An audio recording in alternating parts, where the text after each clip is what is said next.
English में बहुत अहम तरीन चीज़ होती है एरर डिटेक्शन। बाज़ औक़ात ए बी सी डी तक होते हैं, बाज़ औक़ात ए बी सी तक भी होते हैं और हमें एरर पहचानना होता है।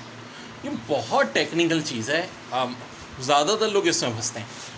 जैसे कि देखें, last summer comma I went, अगर एरर यहाँ है तो हमारा आंसर ए होगा। To my friend's village, to my friend's में कोई गलती है तो फिर आंसर बी हो जाएगा। एन इन्जॉयड वेरी मच, और इन्होंने एक डी दिया था, नो एरर। तो इसका तरीका होता है, एक एक वर्ड को आप देखेंगे भाई ये फिट है या नहीं। लास्ट समर, सेंटेंस स्टार्ट हो रहा है लास्ट से। अगर कोई भी सेंटेंस लास्ट से स्टार्ट हो तो नाउन से फॉलो होना चाहिए। लास्ट के बाद समर है जी, बिल्कुल नाउन आ रहा है। और अगर कोई सेंटेंस लास्ट और नाउन होगा तो सब्जेक्ट के बाद पास इंडेफिनिट टेंस होना चाहिए। तो लास्ट समर के बाद एक सब्जेक्ट है आई, और वेंड भी है, यानी पास इंडेफिनिट भी है।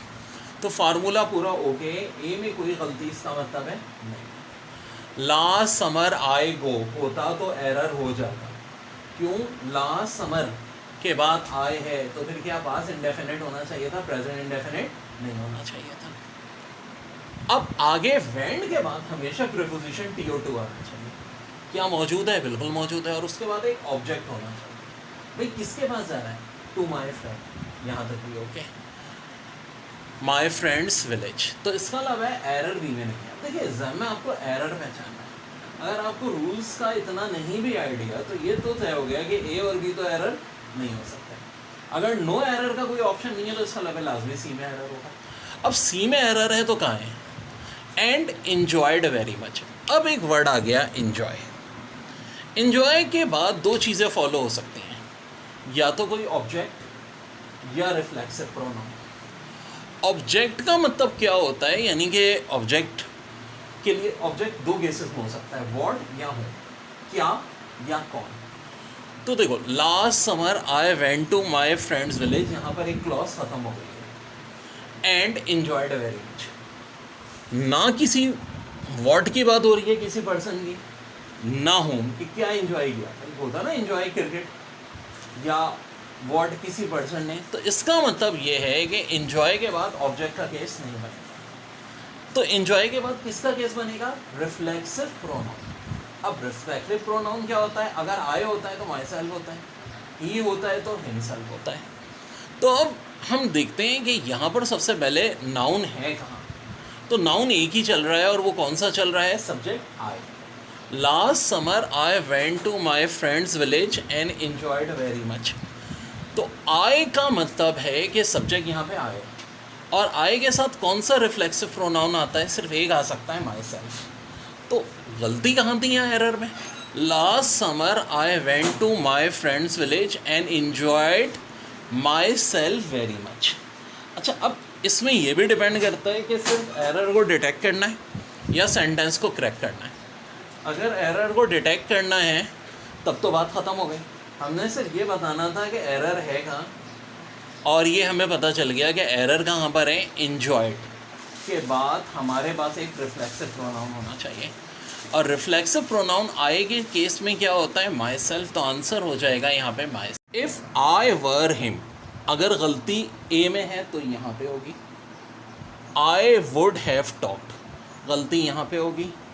दोस चीट्स आर लेसन, बहुत टेक्निकल है। इफ़ आई वर हिम, पहले तो इसको चेक करें। इफ़ आई वर, क्या आई के साथ वर आता है? बिल्कुल जी, तब आ सकता है जब हम बात किसी इमेजिनरी थिंग की करें। If I were a king, if I were a Superman, ठीक है। अब इसमें आए हो चाहे ही हो शी हो, हमेशा वर आएगा, ना टेंस ना एम ना was. If he was a king तो गलत है, क्या होगा? If he were a king, if she were a queen, तो हमेशा याद रखो वर। तो वर तो बिल्कुल सही है, वर बिल्कुल सही है। लेकिन इस वर को क्या कहते हैं? वर्ब टू भी कहते हैं। जब वर का इस्तेमाल किसी इमेजिनेशन के लिए हो, विश के लिए हो, इमेजिनरी थिंग के लिए हो, तो इस वर को WERE वर, देखो WERE वर एक तो हेल्पिंग वर्ब होता है, ठीक है। हेल्पिंग वर्ब होता है तो बेसिकली क्या यूज़ होता है? पास्ट टेंस में, और प्लूरल एडजेक्टिव होगा, वी के साथ होगा, आई के साथ तो वर्स होगा, वी के साथ वर होगा। लेकिन जब ये इमेजिनेशन के लिए यूज़ हो रहा है तो इसको क्या कहते हैं, हेल्पिंग वर्ब नहीं कहते हैं, वर्ब टू बी कहते हैं। और वर्ब टू बी के बाद हमेशा सब्जेक्ट केस आता है। अब यहाँ क्या एरर आ रहा है, इफ़ आई वर हिम। अरे हिम क्या होता है, हिम क्या होता है, ऑब्जेक्ट। तो क्या होना चाहिए, if I were he, if I were ही। भाई समझ लो किसी ऐसे बंदे की बात हो रही है जो बड़ा सही का बॉडी बिल्डर है, मार्शल आर्ट जानता है, ब्लैक बेल्ट है, तो मैं क्या कहूँगा, if I were he I would have talked those cheats a lesson. मैं उन सब लोगों को क्या लेसन सिखाता जो कि मुझे चीट कर रहे हैं। तो यहाँ पर मिस्टेक कहाँ आ रही है, हिम में आ रही है। हिम को क्या कर दो, ही कर दो। If I were he, if I were he, very important.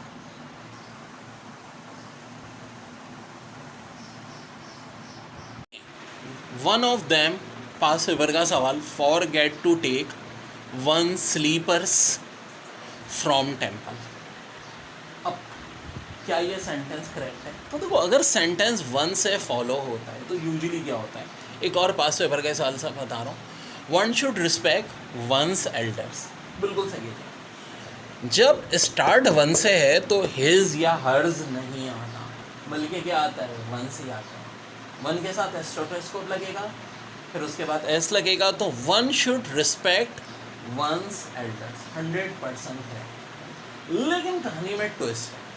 देखो यहाँ वन के बाद शुड था, फिर आगे बात हो गई थी रिस्पेक्ट वंस ओल्डर, यानी वन ही की बात हो रही है। लेकिन यहाँ बहुत बड़ा फ़र्क है, यहाँ हो रहा है वन ऑफ देम, बिल्कुल टोटली मीनिंग चेंज हो गई। यहाँ बात वन ही की हो रही थी, कहीं ये नहीं था वन ऑफ देम की। यहाँ बहुत बड़ा डिफरेंस है। वन ऑफ देम का मतलब है बहुत सारों में से कोई एक, 10 लोगों में से एक, 20 लोगों में से एक, ठीक है। फॉर गॉट, फॉर गॉट, अच्छा फॉर गॉट ठीक है, हो सकता है कोई यहाँ पे to take, forgot to take मुसलसल पास्ट टेंस का इस्तेमाल है, इट्स ओके। वन स्लीपर, अब देखो कहानी में ट्विस्ट है। ये वाला रूल बड़ा इंपॉर्टेंट है जो मैं बताता हूँ, one should respect one's elder, लेकिन साथ साथ में इसका एजम्पशन भी बताता हूँ।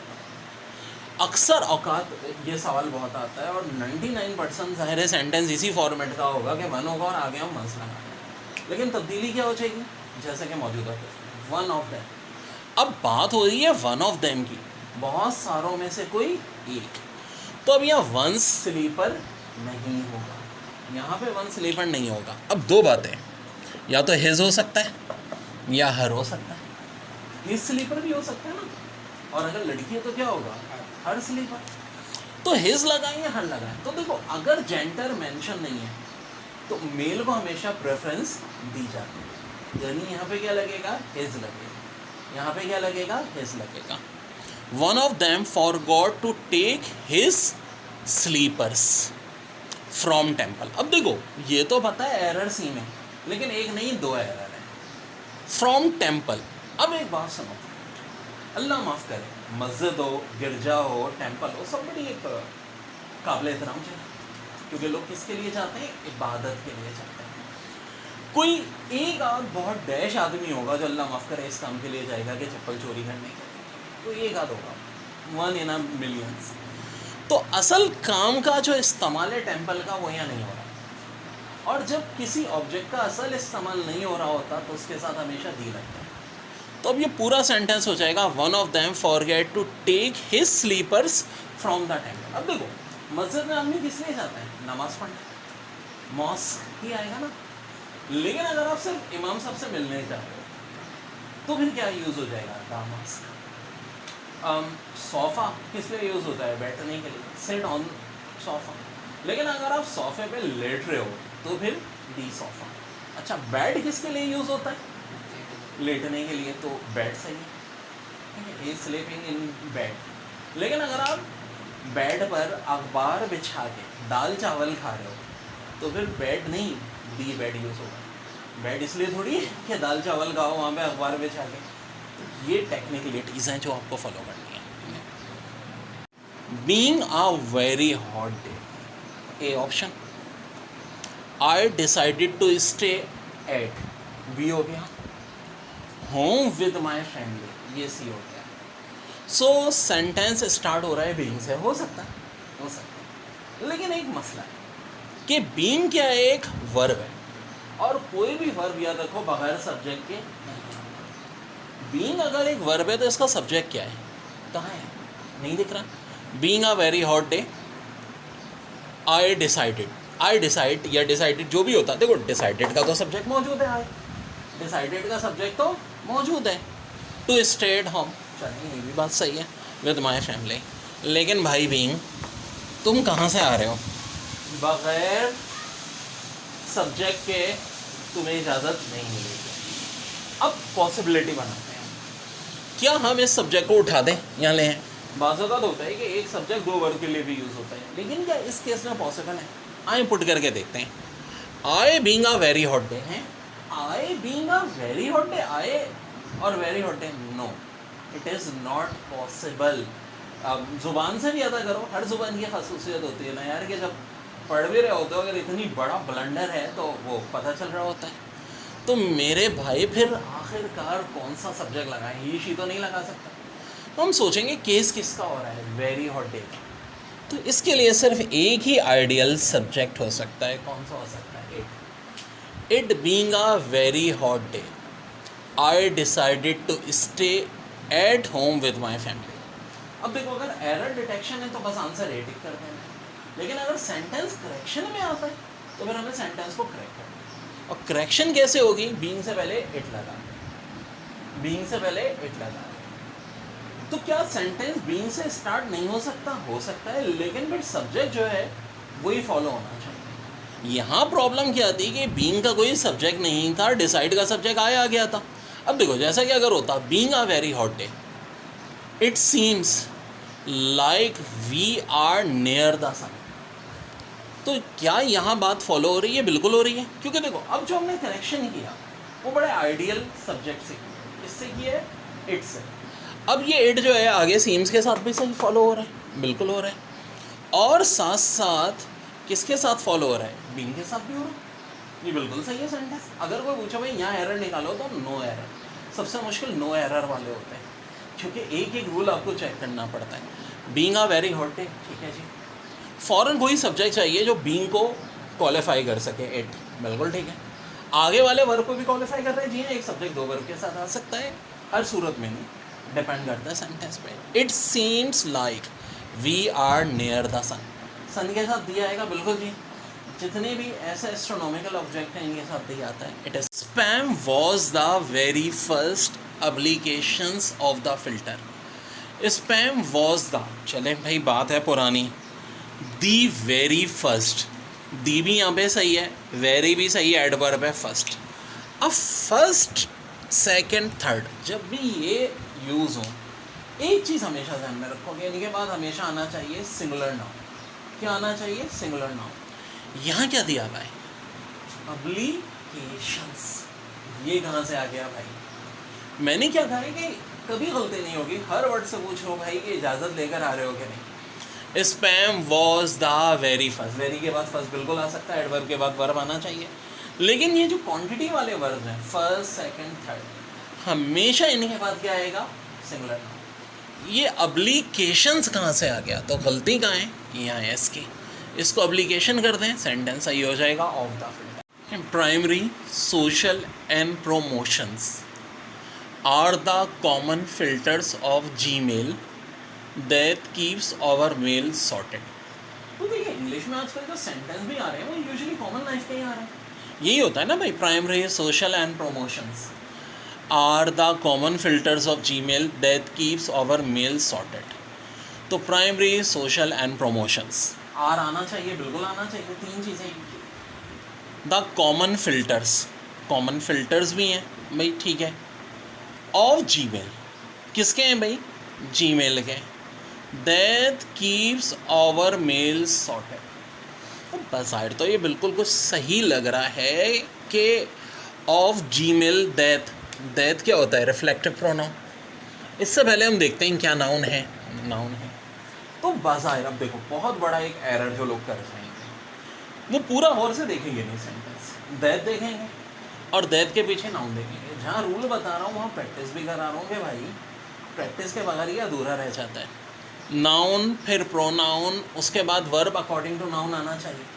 तो लगेगा भाई हमने बिल्कुल सही लिखा है, जीमेल एक सिंगुलर नाउन है और सिंगुलर के साथ कीप सही है, लेकिन कहानी में बहुत बड़ा ट्विस्ट है। एक फॉर्म होती है नाउन ऑफ नाउन फिर प्रोनाउन। जब भी ऐसा होगा तो ये जो आने वाला वर्ब है ये किस सब्जेक्ट के अकॉर्डिंग लगेगा? ये ऑफ से पहले वाले सब्जेक्ट के अकॉर्डिंग लगेगा। तो देखिए कहीं ऐसा केस तो नहीं है। Primary social and promotions are the common filters. जी हाँ, ये जो द कॉमन फिल्टर्स है ये भी क्या है? एक नाउन है। The common filters of Gmail, noun of noun, उसके बाद दैट जना, फिर उसके बाद वर्ब। तो ये वर्ब किसके हिसाब से आना चाहिए? ये पहले वाले नाउन जो ऑफ से पहले नाउन है। ऑफ से पहले क्या है? द कॉमन फिल्टर्स, यानी कि प्लूरल। जब प्लूरल नाउन है तो क्या होना चाहिए? प्लूरल वर्ब होना चाहिए। प्लूरल वर्ब होने का मतलब है कीप्स का एस नहीं होगा, बल्कि खाली क्या होगा? कीप होगा। बहुत इंपॉर्टेंट केस, इस केस से बहुत आते हैं सवाल पेपर में। देखिए ये कुछ वर्ड्स हैं बड़े इंपॉर्टेंट, पास पेपर्स में जो बहुत रिपीट होते हैं। कुछ वर्ड्स कहलाते हैं high frequency word. High frequency word क्या है कि जितने भी एग्जाम्स हों, चाहे वो GRE लेवल पे हो, MCAT, ECAT, BCAT, CSL, जिनमें जो बार बार रिपीट होते हैं, जैसे कि रेक्टिट्यूड, अपराइटनेस, पूरी ईमानदारी से कोई काम करना, तो इसको हम कहते हैं रेक्टिट्यूड, अपराइटनेस। डिसेडेंस या डिबेसमेंट, कमी होना, ठीक है, कमी होना, डिसेडेंस, डिबेसमेंट। मैरिएट मीन इनमरेबल, यानी कि लातादाद आंसू, इनमरेबल, लातादाद आंसू। इंडिग्नियस, इम्प्रेसमेंट, इंडिग्नियस, इम्प्रेसमेंट। लुक्रेटिव, प्रोडक्टिव और रैम्पेंट, अनकंट्रोल। जैसे कि हम कहते हैं कि न्यूक्लियर रिएक्टर क्या होते हैं? रैम्पेंट, अनकंट्रोल, ठीक है जी। Lucrative, productive.